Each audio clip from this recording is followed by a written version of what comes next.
আগামীকাল কক্সবাজারের মহেশখালীর মাতার বাড়িতে যাবেন প্রধানমন্ত্রী তারেক রহমান। এ বিষয়ে আরো খবর জানাতে আমাদের সঙ্গে যুক্ত হচ্ছেন সহকর্মী ইরফানুল হাসান।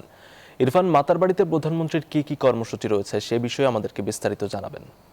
মাতার বাড়িতে প্রধানমন্ত্রী আসছেন, এটি নিয়ে আসলে দেশ জুড়ে বেশ আলোচনা এবং মহেশখালীতেও বেশ উৎসবমুখর পরিবেশ সৃষ্টি হয়েছে। তবে তিনি শুধু মাতার বাড়ি যে তাপবিদ্যুৎ কেন্দ্র রয়েছে সেখানে এবং পাশাপাশি যে সমস্ত উন্নয়ন প্রকল্পগুলো সেখানে রয়েছে সেই উন্নয়ন প্রকল্পগুলো তিনি পরিদর্শন করবেন। কয়েকদিন আগে যে তীব্র যে গ্যাস সংকট সৃষ্টি হয়েছে সেই গ্যাস সংকট আসলে সেখানকার এলএনজি টার্মিনালের একটি ত্রুটির কারণে পুরো দেশ জুড়ে গ্যাস সংকট ছড়িয়ে পড়ে। সেই এলএনজি থেকে শুরু করে সেখানে তাপবিদ্যুৎ কেন্দ্র রয়েছে তিনি সেগুলো পরিদর্শন করবেন।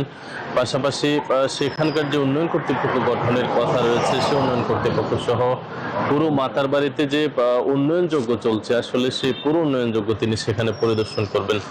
এবং প্রধানমন্ত্রীর মাতার বাড়ি আগমনকে কেন্দ্র করে সেখানকার যারা স্থানীয় মানুষজন রয়েছেন তাদের মাঝে বেশ উৎসবমুখর পরিবেশ সৃষ্টি হয়েছে।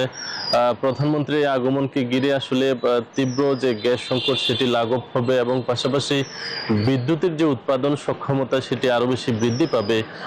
পাশাপাশি প্রধানমন্ত্রী আসলে হেলিকপ্টার যুগেই কিন্তু তিনি সেখানে আসবেন এবং সেখান থেকে তিনি সরাসরি চট্টগ্রামের উদ্দেশ্যে রওনা দেবেন। সেখানে বেশ কিছু জনসভা এবং 130টির মতো প্রায় ঘর উদ্বোধন সহ বেশ কিছু মানবিক কাজকর্ম তিনি করবেন। তবে মাতার বাড়িতে প্রধানমন্ত্রীর আগমনকে কেন্দ্র করে সেখানে আসলে পুরো মাতার বাড়ির যে এরিয়াটা আসলে বিশাল একটি উন্নয়ন প্রকল্প সেখানে চলছে। সেই উন্নয়ন প্রকল্প আরও বেশি যাতে বিস্তার লাভ করে সেটি নিয়ে সকলের মাঝে সম্ভাবনা দেখা দিয়েছে। এবং সেখানকার যিনি স্থানীয় এমপি রয়েছেন তিনি গতকালকে সংবাদ মাধ্যমে তিনি বলেছেন যে প্রধানমন্ত্রীর আগমনের ফলে যে গ্যাস সংকট থেকে শুরু করে বিদ্যুতের যে চাহিদা বৃদ্ধি এবং পুরো মাতার বাড়িতে যে উন্নয়নযোগ্য চলছে সেখানে আসলে প্রধানমন্ত্রীর আগমনের পরে সেটি আরও বেশি বৃদ্ধি পাবে এবং পাশাপাশি পুরো মহেশখালীতে যে সমস্ত উন্নয়ন প্রকল্পগুলো রয়েছে সেখানে আসলে প্রধানমন্ত্রী নজর দেবেন এমনটাই